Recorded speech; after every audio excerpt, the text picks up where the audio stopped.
ओंकारतुंड विघ्नेश गंभीराक्षर भाविता पद्मनेत्रे समुन्मील्य सुप्रभातं कुरु प्रभो।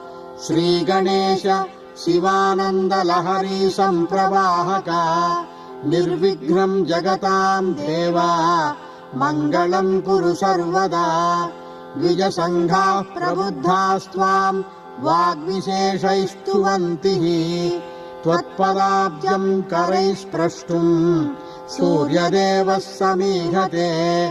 अम्बानिदेश परिपालन दीक्षितः सन् द्वारेऽम्बिकापति विकर्तित शीर्षकोऽसि। तेनैव संघटितमत्त गजाननस्त्वं श्रीविघ्नराज जगतां कुरु सुप्रभातम्।